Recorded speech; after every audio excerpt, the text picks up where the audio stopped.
On another episode of Pink Confinement, and today we got Janette in the building. Janette, how you doing? Fine. How are you?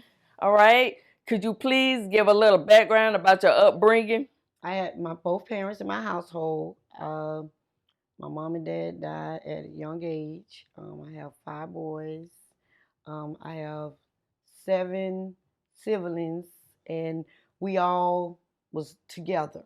So we had a great home. We had a great home up until when you get grown. Okay. So would you say that your family was close since you grew up in a Yes. two-parent home? Yeah, we was close. We was close knitted. We all went to school together. We fought together. We talked together. We took up for one another. We always had each other back from young on up to now. Okay. So did your mother and father stay together until they died? Yeah, they were still together. They was 25 years in the marriage. My mom was 48 when she died. My dad was 61 when he died. He died 3 years after my mom, so he was 50 something when he died, 3 years after my mama. Okay. So it'll be safe to say that you grew up in a household of love. Yeah, very much love. Christian house, but love, a lot of love. When did you start to get in trouble? When I turned 13, start feeling myself. You know, when you get that teenage age, you start feeling yourself. Mm-hmm. Start messing with a couple of boys, getting pregnant at the age of 14. Had my son at the age of 15 to enter, you know, How old was the father? the father was 18 years old. He was 18. Did he know you was 14? Yeah, he knew. I was being grown. Okay. I was one of the girls that was just being grown, just wanted what I wanted and wanted to see what it was like. Trying to be like the rest of the girls. Didn't want to be left out. Okay. So after you had your kid, then what happened for your life after that? After I had him, my first son, I ended up, me and my dad was surprised that I was pregnant. Me and him got into it because I wanted to be with this boy. I wanted to be with this man. The man, he lied to me. We was going to get married, but we didn't. My mom had to come get me from the guy's house because I left. I mean, my dad got into a fight and went back home, and after that, my dad started loving on me because he was the grandbaby. But I was getting picked on as I was doing the pregnancies, always crying because he always picking on me and everything. Now I got whoopings because I used to skip school and everything. So I'm gonna take it back. Before I got pregnant, I was skipping school.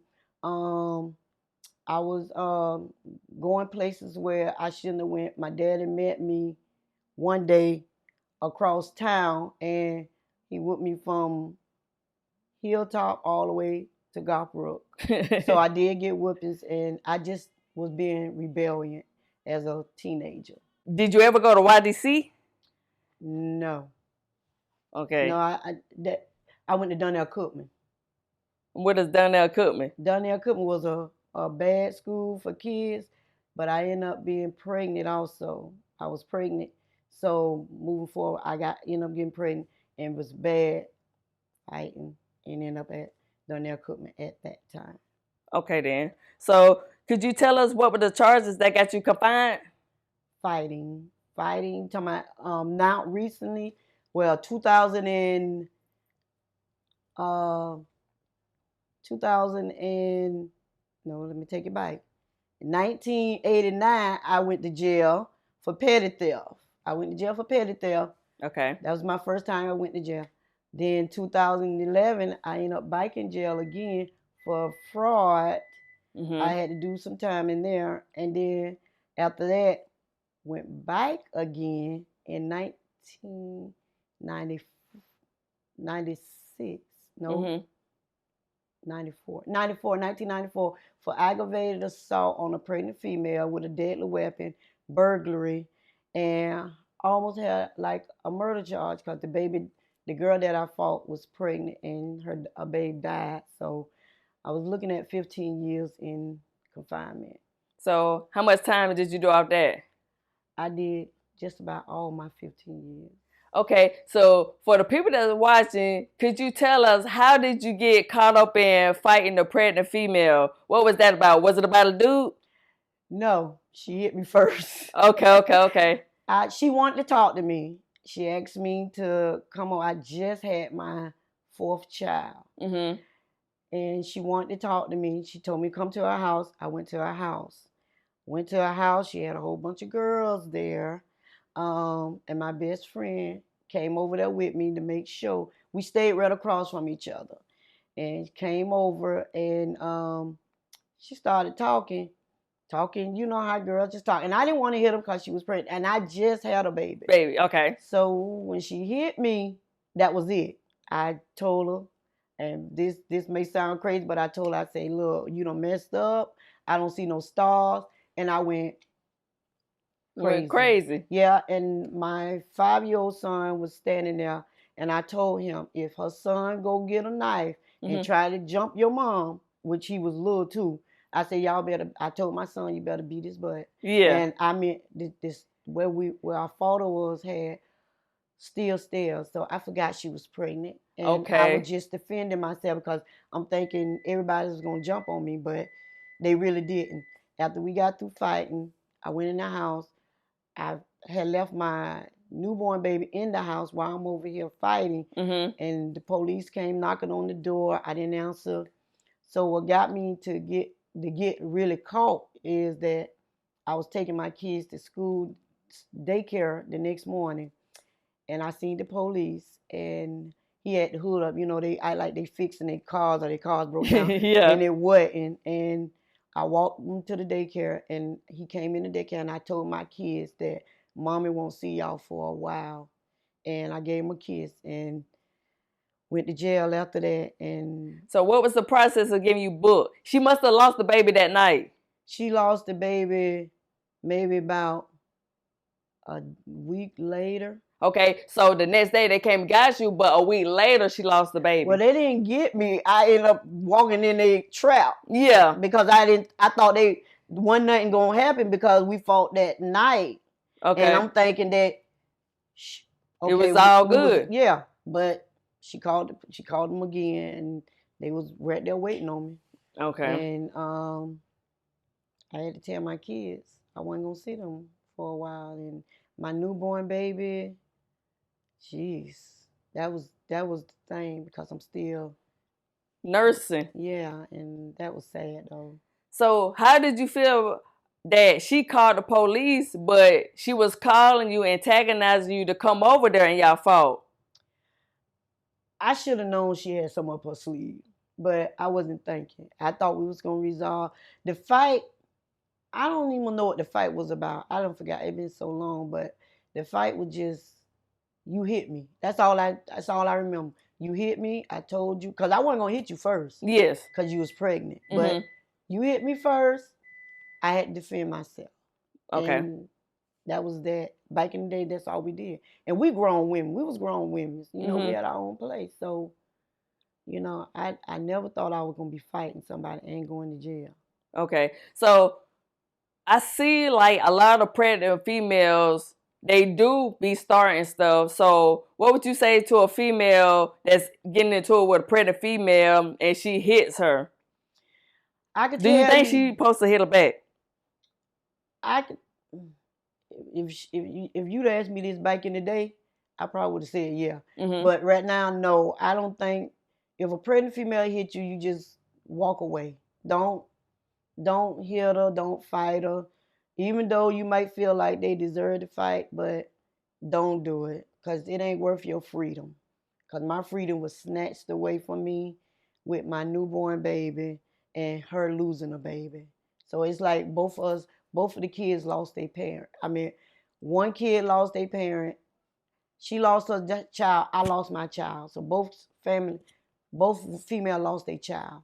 So I wouldn't want that for nobody else to lose their child or get in a fight because somebody want to fight you over stupidity.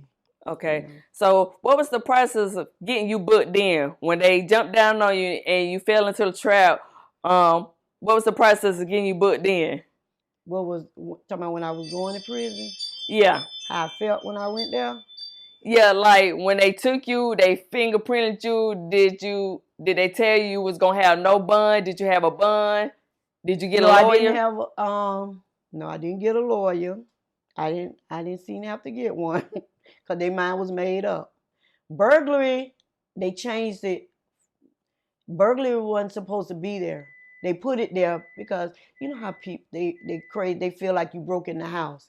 It should have Okay. been a trespass, but it ended up burglary. I didn't know it was a burglary until they called it out and they put everything on me. So I told them I didn't break in nobody's house, and they Mm-hmm. asked me, "Did she ask you to come over?" I said yes, but they kept it as a burglary because her pregnancy and me fighting with the deadly weapon. That's And crazy. only thing deadly weapon on me was my feet stomping her. That Okay. was the only thing. For a knife or anything, that wasn't involved. It's just me stomping her and killing the baby. Okay. So how long it was before you was sentenced? Did you take it a trial or did you take a No, plea? I mm, I just went on and just I didn't know no better. I didn't know. Mm-hmm. Cause I hear you take a trial, you're gonna get longer. So just take what you take. I just took, okay, fine, no problem. Cause we had a TV, jail, you had TVs in there. So it was like fun time. And I wasn't thinking, cause I got a TV in here. So I'm in there with people worse than me in there. And then when I start seeing my friends coming there, I just parlayed. I was okay. I was okay. And then I started praying, Lord, if you get me out of this situation, I'll be just as good. I go to church, I get baptized. I do whatever it is to get up out of here. Cause it was starting to wear down on me. And I had kids. I already had 4 out there. Mm-hmm. And I had kids. I needed to be with them with my kids. So right now today, my mom raised them when she was here, and they were thinking I'm their sister Oh. because I was the only girl for them. So they think I'm their sister. I got an older son called me his little girl. My other son called me by my name, Nicole. But they know that I'm their mom, but then they don't know sometimes. So Okay. So did your family tell them you was their mother or no, they I didn't? didn't tell them. Did It they was come and okay. visit you? My mama did, and my sister did, but no, my kids You didn't didn't. want the kids to come visit you? I didn't think my mama wanted them to come see me like that because they probably would have been looking at me like, I want to go. She over there, so it wasn't no question. So no, Okay. So what was the exact sentence that you had got handed down? it was 15 years, but out of them 15 years, I did the max of up to the 15 years until this when they start. I'm about to get out, but the people came and they was like, they went around asking questions in departments about me. Uh, did what happened? Was they friend? We was friends. So that's what got me not to do the actually few months of the 15 to get out. Okay. Cause I didn't have to get a lawyer. The um You had a public defender? the public defender, I didn't have them. They just came about. Public defender and the state attorney worked together, and that's how I ended up getting out on my last few months of serving time. I done been in there. When I get out, my son, I told him, I said, that's not my son, because I didn't recognize my son. I didn't recognize him. Mm. So how did that make you feel as a mother? Well, once again, I was young, so it didn't make me feel them because they didn't know who I was anyway. So they thought I was just their sister. So Okay.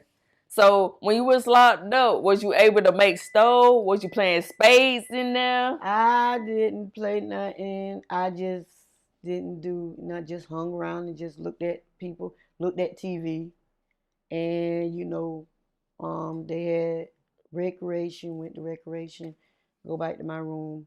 I prayed. They say once you get in jail, you start praying harder. So I was praying, reading the Bible. Um, Basically, that's all I was doing, and getting out was the best thing ever. Did you try to fight for your case? Did you try to do an appeal, or you just let it roll? I just let it roll because I was guilty. Okay. I was guilty because I fought her. I should have not. I should have known it was gonna be because with the type of female that she was, I should have known it was a setup. Okay. So, do you fault yourself sometimes because you know what type of female she was, and you still went over there and did it? I was trying to act like I'm the bad girl. I was trying to act like I was bad. I ain't scared of you. No, I was scared because I never fought. So Oh, you never fought? No. That was your first one? Yes. And you got bammed up like that? Bammed up. Yeah. Oh man. Not beat up, but yes. went to jail like that. Yeah. Yes. Yeah. That's bananas. Yeah, because I'm pretty sure if she'd have whooped me, she wouldn't have called the police. Yes, of if course. If other females would have jumped in it, she wouldn't have called the police. Yes, of course. I'd have just got jumped. Yes. So, yeah. That just. So, how did the inmates and the officers treat you while you was locked up? They were back then. They was good. Everybody got along. It was a TV in there. Everybody got along. It wasn't no fighting, no nothing. Wasn't none of that? No. Nah. When I went to 2011, went back to 2011 for fraud. Mm-hmm. Now, yeah, the officer treated you wrong. They were fighting, so I was ready to get up out of there. Now, I was ready to get up out of there. I think I did just a little, not all night, just a few hours in there. Okay. I was glad to get out of there. Then I went again. I didn't fight, but I jumped. I forgot what year I went again. Me and my son and my brother went. Mm-hmm. I went there. Police threw me on the ground. Almost broke my back, my knee, everything was tore up. Just because I jumped in front of my son. The police was finna shoot my son. And I jumped in front of him. And that's why they threw me down on the ground. And they hurt me real bad. So I had to go to jail limping and hurting. And they wouldn't give me no medicine. They wouldn't give me no pain medicine. So. Did you file a complaint? I did, but it won't nobody take that case. Won't nobody take the case of the police is jumping on you. You know, they doing that nowadays anyway, so. Okay. So what would you say the females out here, especially the young girls that's doing all that fighting and stuff like that, and like you said, that was your first time and you had to do almost 15 years. Mm-hmm. What would you say to females that's out here wilding? It ain't worth it. Y'all got to think about your freedom. You got to think about your freedom. You got to think about when you get older, how you going to want a good job, how you going to want to not have a bad influence on your kids. I mean, it's not worth trying to be a bad guy, a bad girl. It's not. Freedom is worth everything. Because when you get behind them bars, it ain't nothing like you can't call your mom and tell her to come get you out. You're going to have to sit in there.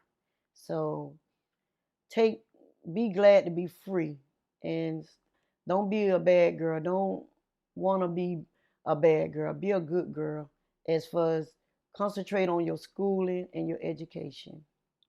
Did you have family members? Did they write you? Did they come visit you all the time? My mom and my sister came one time. My mom didn't want to see me die there, so she didn't come that much, but she came that one time to bring me stuff, and I felt like she was disappointed in me, and she was disappointed because she was going to church, and church people talk, church people. Yeah. I know how it goes. Yeah. So what's going on with you right now? Well, thank God, thank be to God, nothing but God. I got a good job. I do nursing. I'm a phlebotomist. I'm a med tech. Okay. I'm about to be ordained as a minister. Okay. I'm married to an elder in the church. And great things has been happening. My record has been sponged off. They dropped all the charges on everything. So I got a clean record, and I don't have to worry about looking behind my shoulder when I go fill out jobs applications, which I don't no more because I'm content to where I'm at now. Okay, so for the people that's watching, they be like, I got a bad record. How did you get your record expunged? Okay, let's just say it didn't get expunged. Just say the state attorney and the public defender dropped all the cases, dropped my case. So I got free that the aggravated assault and battery, the burglary, the what the other one was, the oh Jesus, Assault with the deadly weapon. the assault with deadly weapon, all that. Even was the fraud, petty theft. All the time that I went to jail, everything's dropped, gone, abandonment. It's abandoned. So it was a good thing. It's good. I don't have to worry about my level 2 background coming back. Oh, you got some on your record. I don't have to do none of that. Everything is clean. I'm clean. Okay. So what message do you want to leave with the people today for who watching this? Especially a young female that's out here fighting and wilding and want to be a bad girl. Anything is possible. Anything is great. Your life is your life. And however you choose it, it's going to be on you. It's nobody's fault. It won't be nobody's fault but your own. So right now, while you got a chance to choose to do right, and be right. And just be a leader. Don't be a follower. Let somebody be able to follow you and when the good things that you do, not the bad things. You don't want to be a follower in bad things. You want to be a leader in good things. Okay, do you have any social media in case somebody want to hit you up and want to talk to you? Yes, it's Janette Moore on social media, Janette Moore. And I have an Instagram as More Janette 1. And if you want to get in touch with me, I don't know if I can get my number out. Yeah, it's up to you. If you want to reach me, you can reach me at 904-576-6697. Janette Moore. Trust me, if I can get out of trouble, and I done been in trouble, so can you. You just trust, but put God first. God is in everything. As long as you got God in it, you can never go wrong. And there you have it, another episode on Confinement.